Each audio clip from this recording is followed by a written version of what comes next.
शहजाद अकबर साहब प्लीज। अब speaker, Gujjarpura incident के ऊपर इस इंदोनाक वाकया की उसको पूरा हक है अपना मौक़िफ़ दे जी। जनाब स्पीकर, इंदोनाक गुज्जरपुरा वाकये के जो इंदोनाक वाकया है, इसकी जितनी भी कंडेमनेशन की जाए वो कम है। और ये एक प्राइमरी रिस्पॉन्सिबिलिटी है स्टेट के तमाम ऑर्गन्स की, चाहे वो लॉ इन्फोर्समेंट एजेंसीज़ हैं, चाहे वो एग्जीक्यूटिव है या वो लेजिस्लेचर है या ये एक माशरा है, तमाम को रिस्पॉन्सिबिलिटी लेनी है। और इसमें हमें किसी तरीके से भी, किसी तौर से भी शर्माना नहीं चाहिए। जनाब स्पीकर, चूँकि ये एक मोशन मूव की गई थी डिस्कशन के लिए इंटीरियर की तरफ से, तो इसमें अगर मेरी बहनें सुनना चाहें तो अपडेट है कि इसमें जो इन्वेस्टिगेशन के अंदर जो इस वक्त फर्दर अपडेट्स हैं वो मैं इस ऐवान के गोशे गुजार करना चाहता हूँ। जनाब स्पीकर, ये वाक़या 9 सितंबर 2020 को सुबह 3 बजे के करीब उसको मौका है गुज्जरपुरा के इलाके में सियालकोट लाहौर मोटरवे और लाहौर मोटे के बीच में लिंक रोड के ऊपर पेश आया। इस वाक़या, इंदोनाक वाक़या के पेश आने के बाद जब रिस्पांस फोर्स वहाँ पहुँची 15 की कॉल के बाद, तो जब इन्वेस्टिगेशन का प्रोसेस शुरू किया गया तो जितनी टेक्निक्स इन्वेस्टिगेशन के लिए हैं उन्हें अपनाया गया। फिंगरप्रिंट्स कलेक्ट किए गए, डीएनए सैंपल्स लिए गए, उन सैंपल्स को फोरेंसिक लैब में पहुंचाया गया और फिर जियो फेंसिंग की टेक्नोलॉजी के तहत जो उस इलाके में एक्टिव फ़ोन्स थे उस टाइम के, उनकी तमाम डेटा लिया गया और 5 किलोमीटर के रेडियस में डिटेक्टर्स के साथ, पुलिस डॉग्स के साथ एक सर्च का सिलसिला शुरू किया गया। जनाब स्पीकर, इस जियो फेंसिंग के नतीजे में 4 प्राइम सस्पेक्ट्स सामने आए जो उस वक़्त उस एरिया में एक्टिव थे। उन 4 सस्पेक्ट्स में से एक सस्पेक्ट आबिद मली भी था। उस आबिद मली के डीएनए सैंपल्स इमीडिएटली मैच कर दिए गए और वो आज से 2 दिन पहले लाहौर पुलिस की तरफ से मीडिया को भी जारी कर दिए गए। जनाब स्पीकर, इस इन्वेस्टिगेशन में, इस प्रोसेस के बाद जो दूसरा एक अहम इसमें पेशरफ्त हुई, जियो फेंसिंग का एक और सस्पेक्ट शफकत वल्द अलादिता कल रात पुलिस ने ज़ेर हिरासत लिया। ज़ेर हिरासत लेने के बाद शफकत वल्द अलादिता के जो डीएनए सैंपल्स हैं वो क्रॉस रेफरेंसिंग के लिए मौका से भेजे गए। उसके सैंपल्स मैच कर गए हैं, उसने कन्फेशन भी कर लिया है और वो he is one of the 2 rapist. ये अभी थोड़ी देर पहले आईजी पंजाब पुलिस से मेरी बात हुई है, उन्होंने ये इंफॉर्मेशन शेयर की है। इस डेटा के ऊपर, उस जियो फेंसिंग के डेटा के ऊपर, फिंगरप्रिंटिंग्स के ऊपर एक सस्पेक्ट इस वक्त गिरफ्तार कर लिया गया है। इसी वाक़े का दूसरा सस्पेक्ट आबिद मली एट लार्ज है और उसको अरेस्ट करने के लिए मुख्तलिफ टीमें बना दी गई हैं। एक और चीज़ जो मैं इस ऐवान के गोशे गुजार करना चाहता हूँ कि एक स्पेशल इन्वेस्टिगेशन टीम बनाई गई। उस इन्वेस्टिगेशन टीम की अगर फॉर्मेशन का सुन लें तो इनके बहुत सारे सवालात के जवाब इनको मिल जाएंगे। इस इन्वेस्टिगेशन टीम को डीआईजी ऑपरेशंस लाहौर शहजादा सुल्तान हेड कर रहे हैं। इसके नीचे स्पेशल ब्रांच के जहांजेब नज़ीर इसके मेंबर हैं, ज़ीशान असगर एसएसपी इन्वेस्टिगेशन इसके मेंबर हैं, Nasibullah RO counter terrorism department वो इसके मेंबर हैं, Asim Iftikhar SP CIA member हैं और एक खातून मेंबर फ़िज़ा आज़म जो हैं इंचार्ज GB सेल वो इसकी मेंबर हैं।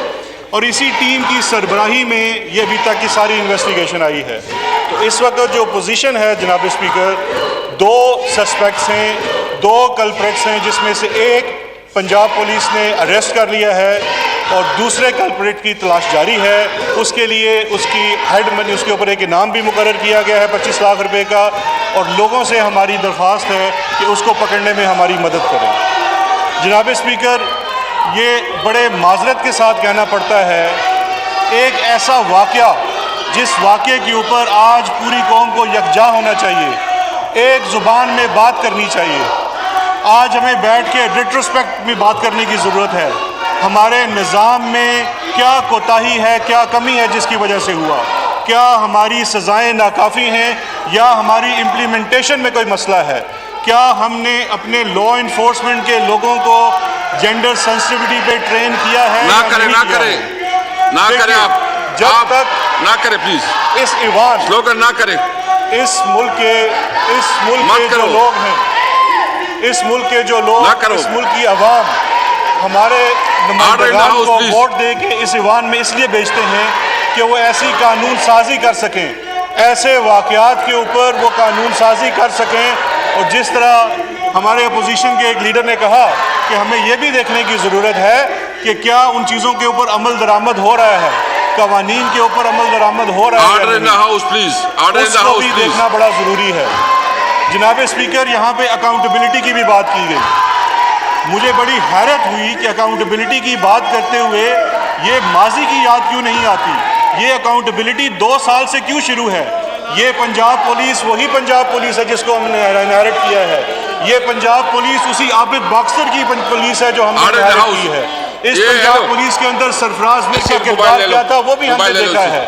और ये वही पंजाब पुलिस है जनाब स्पीकर जिसने मॉडल टाउन में खवातीन के ऊपर गोलियां चलाई। मैडम शुजा, इस मुल्क में अकाउंटेबिलिटी और पुलिस अकाउंटेबिलिटी का प्रोसेस तब स्टार्ट होगा जब उन लोगों को कैफरे किरदार तक पहुंचाया जाएगा जिन्होंने सियासी वर्कर्स को अपने सियासी हक के इस्तेमाल करने के ऊपर, जिनके ऊपर दिन दहाड़े गोलियां चलाएगी, वो भी मेरी इन बहनों की तरह खवातीन थी, उनको गोलियां मारी गई।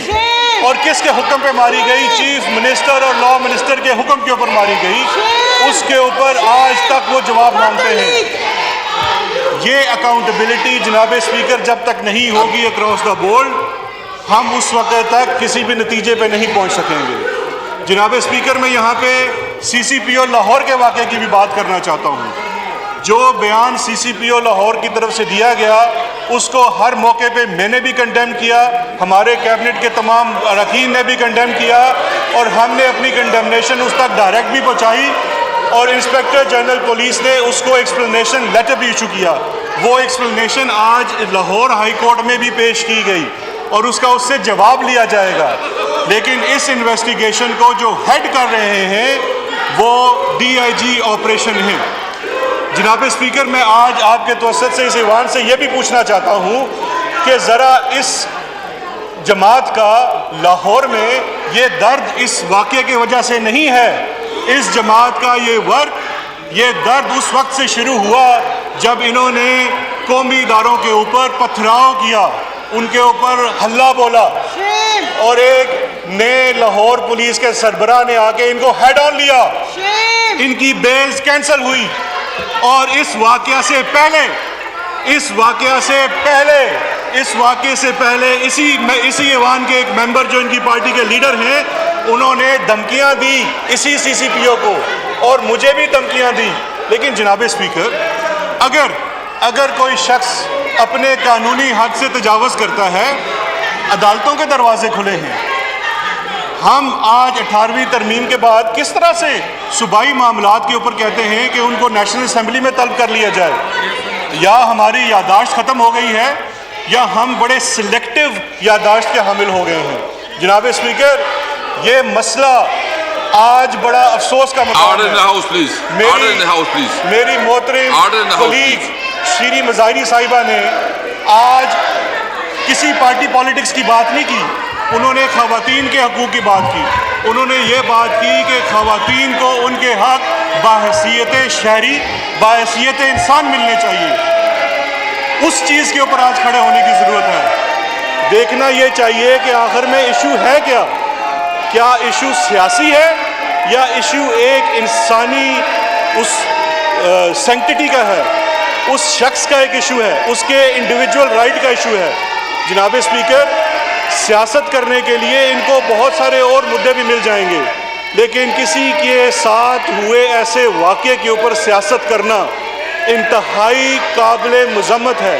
और आज पाकिस्तान की अवाम देख रही है कि उनके मुंतखब करदा नुमाइंदे अपने ज़ाती मफाद और अपने ज़ाती तहफ़्फ़ुज़ के लिए किस तरह से वो इस ईवान का इस्तेमाल कर रहे हैं। जनाब स्पीकर, मैं आखिर में सिर्फ ये कहना चाहता हूँ कि इंशाअल्लाह जो जितनी सेंसिटिविटी हमने ज़ैनब केस में, जितनी सेंसिटिविटी ज़ैनब केस में हमने इनकी पार्टी के लोगों की देखी थी, जब विक्टिम के वालिद का माइक बंद कर दिया गया और इनके मुस्कुराते हुए मकरू चेहरे पूरी कौम के सामने मौजूद हैं, वो हमारी यादाश्त में बरकरार है। जनाब स्पीकर, मैं आखिर में सिर्फ ये कहना चाहता हूँ कि 72 घंटों के अंदर एक रेपिस्ट को गिरफ्तार कर लिया गया है और इंशाअल्लाह मुझे पूरी उम्मीद है कि इन्वेस्टिगेशन टीम लाहौर में दूसरे रेपिस्ट को भी गिरफ्तार कर लेगी। बहुत शुक्रिया स्पीकर साहब।